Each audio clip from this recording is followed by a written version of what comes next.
You ready? We're ready. All right. Welcome to the Cast question. episode 1.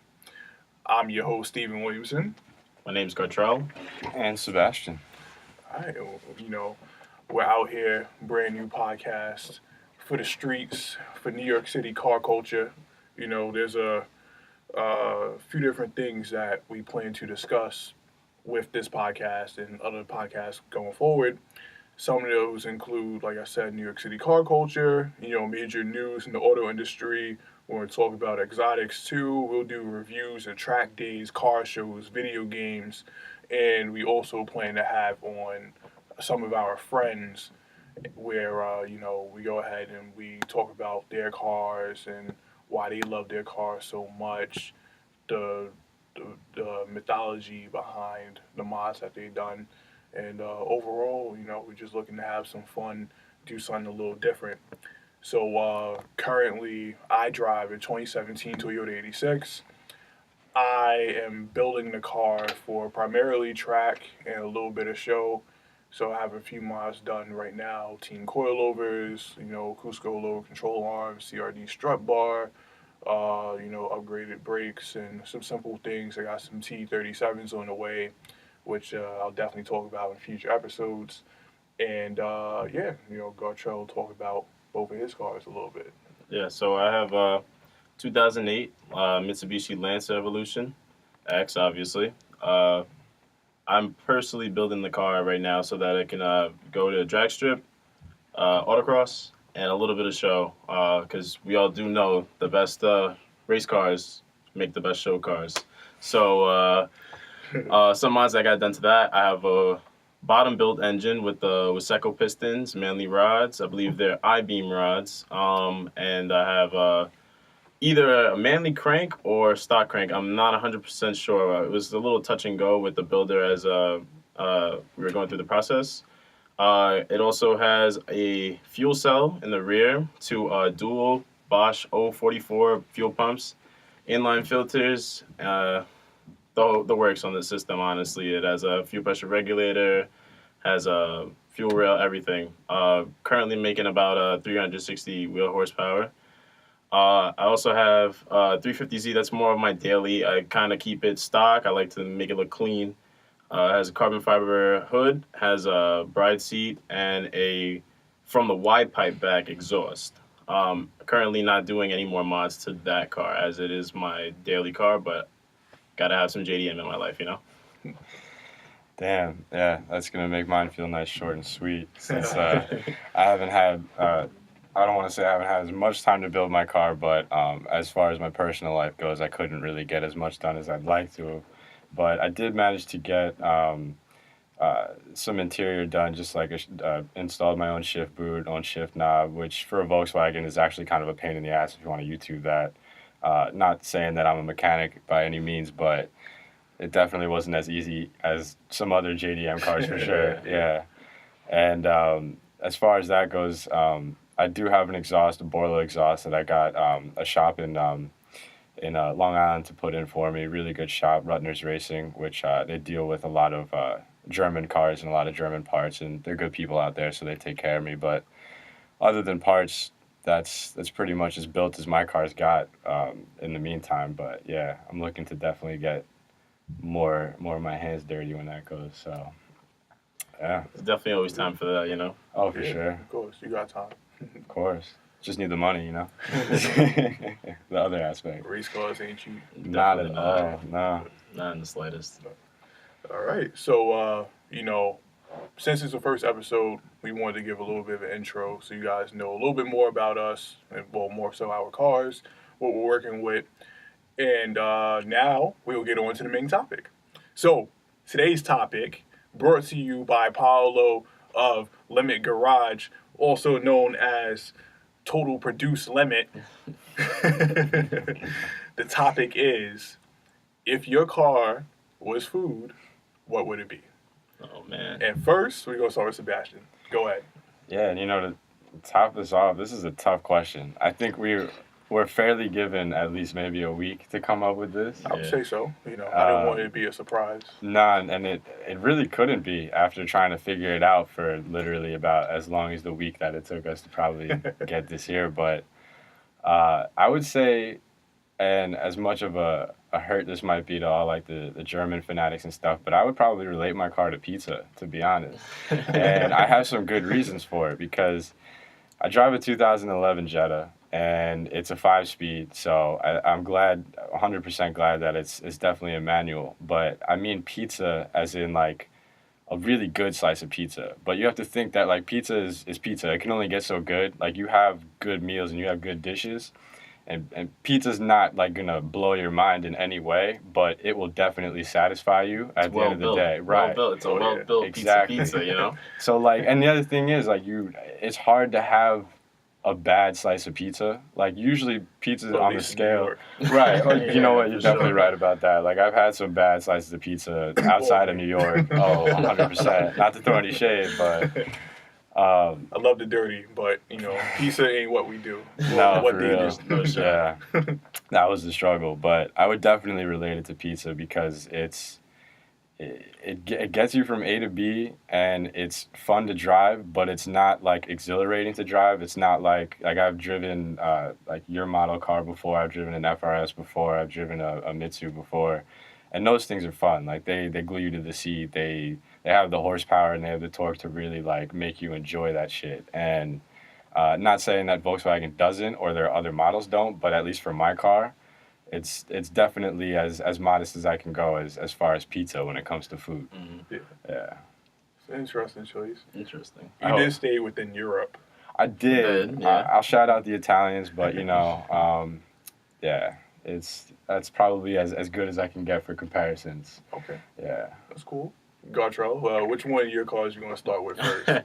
Honestly, this topic had me stumped up until like 5 minutes ago. Yeah, up until like I really couldn't figure it out. It's just like it's one of those topics, But I came to the conclusion that if I had to choose any food, and I know this is gonna sound so like obvious, or I guess is the word cliche, I guess. Yeah, but, it could, yeah. But sorry. But I would do sushi roll, spicy tuna roll for the Evo. And I say that because obviously Japan, but it's a light meal. And by the way, something I didn't mention about my car, it's very much weight reduced. Like I'm pretty sure I'm one of the lightest street Evo X's in New York right now. Car used to run like 10s, 10-1, 10-2 back in the previous owner's day. Hopefully it can make that one day. But just because it's got like, it hits a flavor, like it's kind of like similar. It's similar to a sushi roll on the outside. I feel like car silver.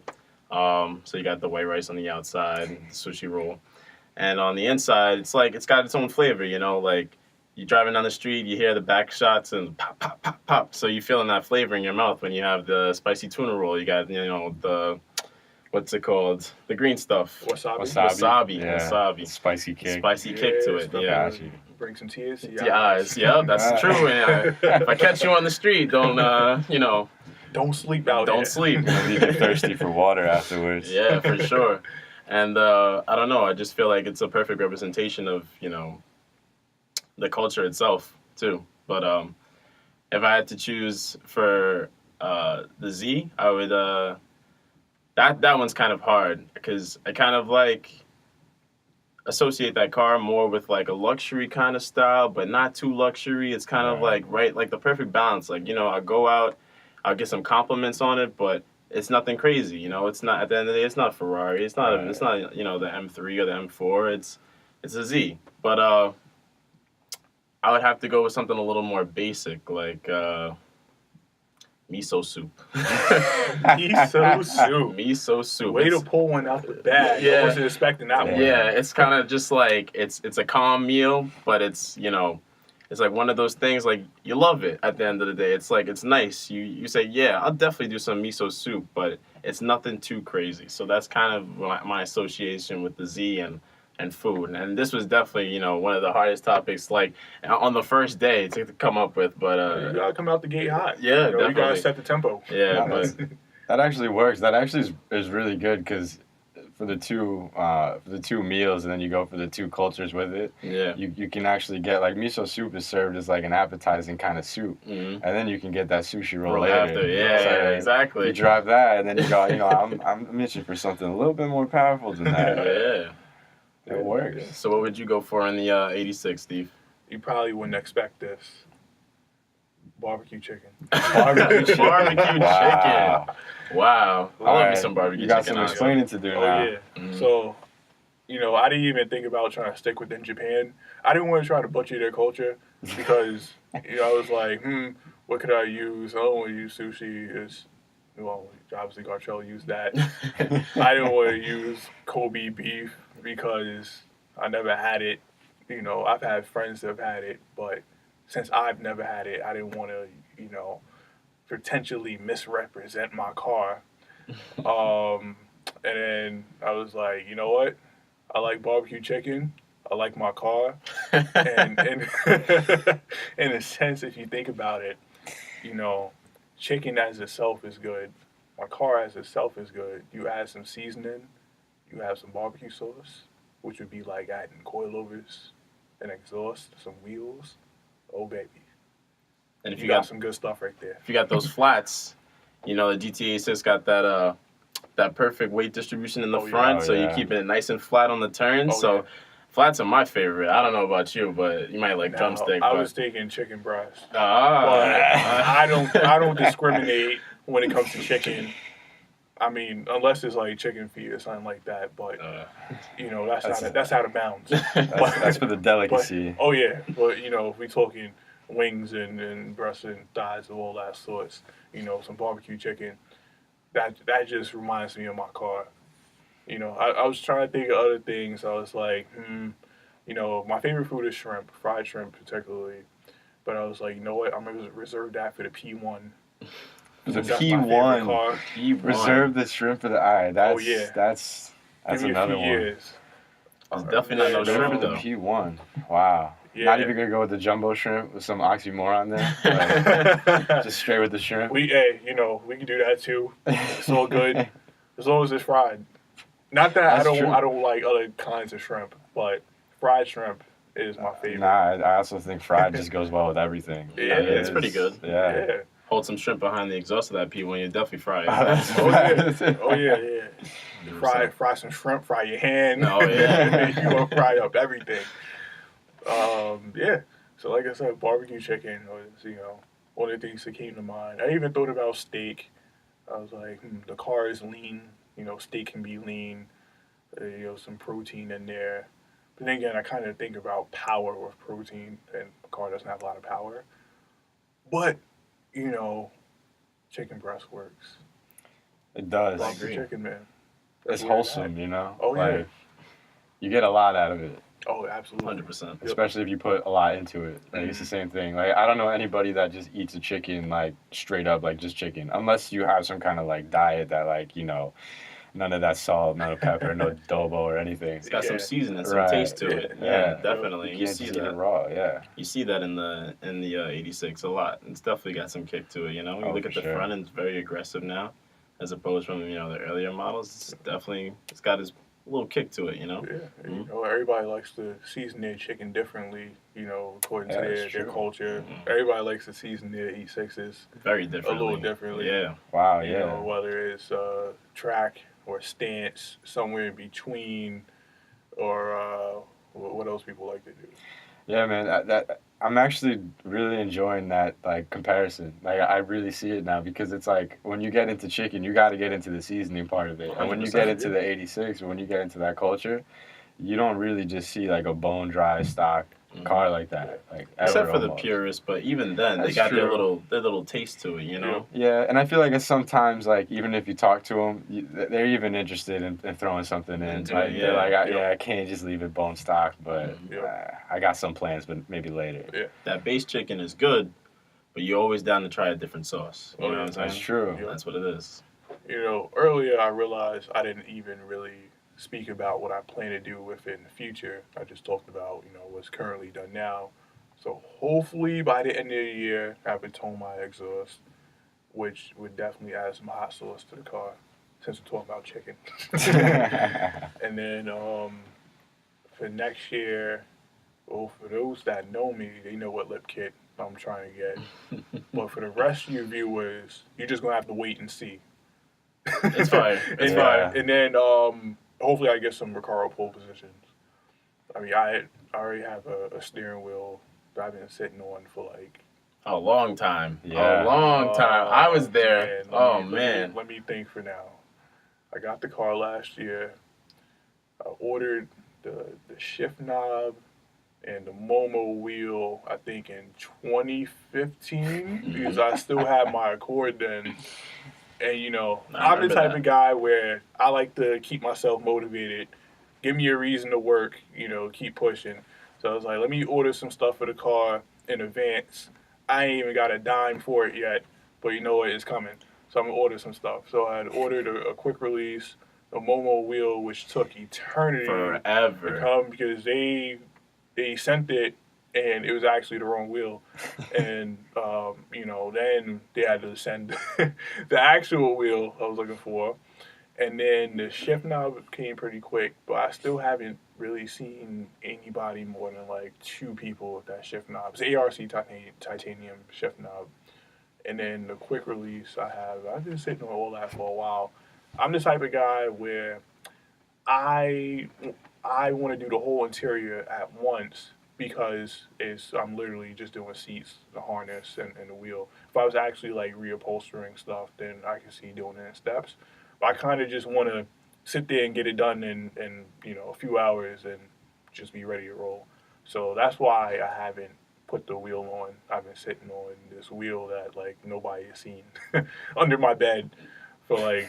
I've seen it. It's nice. It's nice. Yeah, so it's a little different than usual. That was actually one of the funny things I think I was trying to understand when I think I first met you in Albany when we were going to school, and you were talking about this car like it already sounded like you had owned it, and you were talking about all the parts that you already had.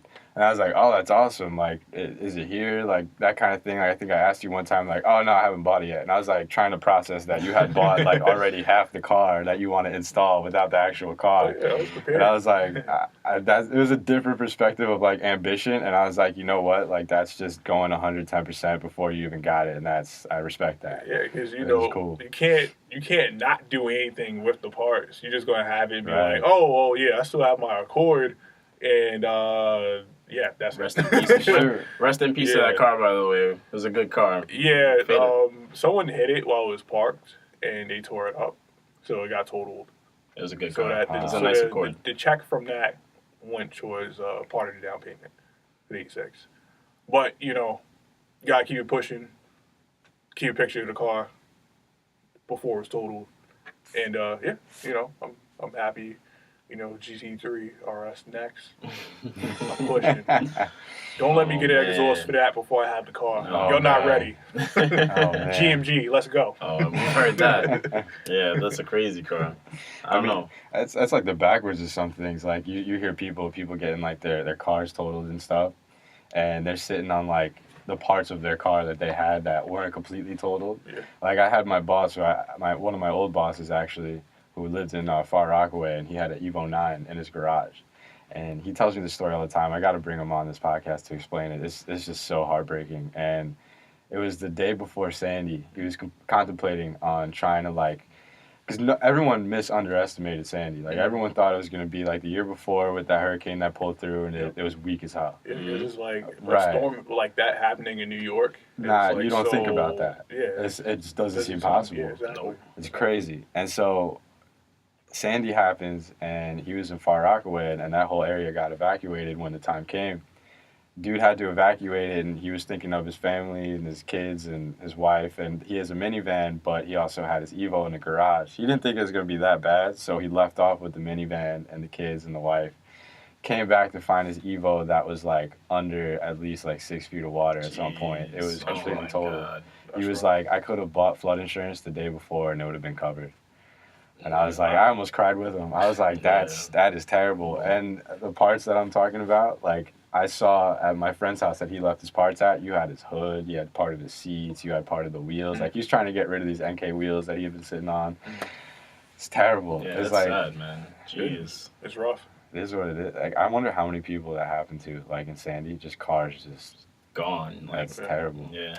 I remember seeing a story back then of I'm not sure, was it an RX-7? He had put it up on like several cinder blocks. Oh. You saw that, right? Was that what if the flooding down south? It was, I believe. Something Yeah. similar like that happened. He literally like jacked it, like as the water was flooding into his I garage, saw this. Yeah. jacking it up and putting cinder blocks in. It's like now he's like at least 5 feet of cinder blocks with the cars just sitting on top. I'm like, dang, that's gonna be impossible to get down. But you saved it. Like, that's people go through extreme lengths for their cars, and I understand why. You put so much time and love and money and sweat and blood and tears into that. You just got to protect like your investment, your baby. It's crazy. Yeah, no, that's actually like a large percentage of the car culture. Like it's a form of art in a way, but also a form of sport. So you got to appreciate both of them. So that's why it's like you put all this work into it, and you got to do everything you can to just avoid having anything terrible happening to it. Like I used to have a friend with an RS4. This dude would park his car everywhere we would go, park his car on the other side of the parking lot, where no cars were. Yeah. At all, like in like the 50-foot radius, like Yeah. there would be no cars. No dings. That's the key, for sure. I don't know. I kind of do that too. I can't even. I mean, I'm not trying to judge, but I'm just Yeah. like, man. I mean, he was also a little OD, where to the point where like if you closed this door and he saw the fingerprints on his window, like he would rub up and just take his shirt and just start. I'm like, Yeah. really, man? Like, Nah, I'm not going that far. yeah, it's a little bit too much. But Just wait till I wash the car. Yeah, right. Like, it's not that bad. Yeah, but people do love them. That's what it is. Everyone loves their car. Yeah, just gotta respect it. Yeah, absolutely. I just realized me or Sebastien didn't talk about things that we might want to do or cars we might want to get in the future, and just wanted to share it with you guys. For the Evo, so far I'm planning to go front mount intercooler, obviously. At some point, I'm trying to do like a 62, 66 turbo kit on that. That's tentative. That suck your shirt off. Yeah, turbo pretty gets much. you close. Or 64, 66. Definitely going to shoot for around 500, but for now I'm like resting on what it's on, which is like 360. It has like a full exhaust and everything, so that's like perfect. I feel like to like try to start getting into like autocross and stuff like that. It's got definitely like enough power, more than enough. Trying to like work on like the handling components, probably like some new coilovers, because I got coilovers on the car when I got them, so I might want to switch those out for some fresh ones. Some white line bushings and the sway kit, and I feel like I would probably like maybe a tire setup too, and I'll be ready to hit the track, and that's what I'm looking at right now. That's tentative to change. That's like it could change at any point, but that's the route I'm looking at right now. Some head work, maybe a transmission, and that's more for the drag stuff though, like further down the line. But that's what I'm looking at. Damn, that turbo's got to come with some oh shit handlebars too. That's that kind of shit right that's there. that pull. Yep. Yeah, where you got to just grab onto your life somehow or something. I see my mom doing that shit every time she's in the car with me. Come on, Mom. I've been driving for a couple years now. Yeah. My car doesn't have the handles. Not at all? No. Not on the door at all? Oh, yeah, that's right. Yeah. Yeah. I remember that. You You just told gotta me. hold on to the door. Yeah. You got to find something. Hopefully it don't fly off. I think what I'm going to be doing in my car, at least with the philosophy that I want to take with it, is because I don't have I can't store it in a garage. It's got to be like on the street, so it's got to suffer at least what most car enthusiasts would consider probably the harder life of leaving the car out there like that. So yeah, I know that. yeah, it's pretty tough, and it hurts knowing that, but you can't really do much about it. So it is what it is. But I was telling Steve on the way over here that most likely what I'll probably do next, after repairing some damage that I had in an accident, I'm probably gonna put some racing springs on that, and then work towards a suspension setup and then a different wheel setup, and basically just make it drive as functionally possible towards how I like to drive it, without like going overboard, at least like with too much like form over function kind of thing. Like I'm not trying to Stands out. like I say racing spring specifically because if someone were to hear me say coilovers on that, they're gonna be like, oh wow, so are you trying to like scrape your oil pan on the floor all the time or something? Like, yeah. It's still New York at the end of the day, Yeah, it's true. like even on my stock suspension driving through Queens on the way here, it was just I was like, wow, man, I don't know how you drive your 86 through this shit. Yeah, Like it's I mean, amazing, your car feel like a pillow. right? I be hitting some bumps, feeling my back, in my soul. Like, oh man, come Shocks on, your New vertebrae. York City. Yeah. Show some love. Yeah, it hurts. Streets are hard out here, man. Yeah, they dangerous have. potholes. Yeah, it's like they don't know what a straight street is supposed to look Yeah, like. no. It just looks like a wave in concrete. It's messed up. Yeah, I just try to take it slow, give enough time to actually get to my destination so that I don't have to be ruining my car over all these potholes or being rushed by all the maniac drivers out here, particularly during rush hour, because, they'll sit there and ride your bumper because you got a sports car expecting you to drive like a complete maniac. Right. Sorry, I care about my car. Mm-hmm. You can go around, I'm in the right lane, and you're still going to see me at the next light right next to you. Probably. Yeah. Yeah. That's a lot of. Go ahead and burn your gas. Go ahead and be annoyed. I don't care. Yeah. I don't care. You got to be a little obnoxious, just a little bit for those Yeah. kinds of drivers. Yeah, definitely feel that. And those are the ones you can tell that aren't car people at all. Like, No. they're the ones that just really look at a car as an object to get from A to B. Yeah. And like those are the ones that like you'll meet these people and like at some point in your life you'll end up driving their car and like you'll feel things in the car that you never felt in your car because you're like, what the fuck were you doing to this thing, man? Yep. Like I had my mom driving her old it was like a 2006 Jetta, and over time like I started driving, so I started driving it and the car got acclimated to me, and then I ended up buying my car and I would drive her car every so often. Granted, it was weird that it was automatic, I had to adjust to that, but it didn't feel like the same car I was driving before. Like it just got totally different and acclimated to how my mom and my sister were driving it, and I was just like, man, you guys are ruining this shit. Yeah, especially, those people that have trucks. You definitely, I know you don't feel anything, and it's cool. I get it. My mom has a Sequoia. My dad has a CRV.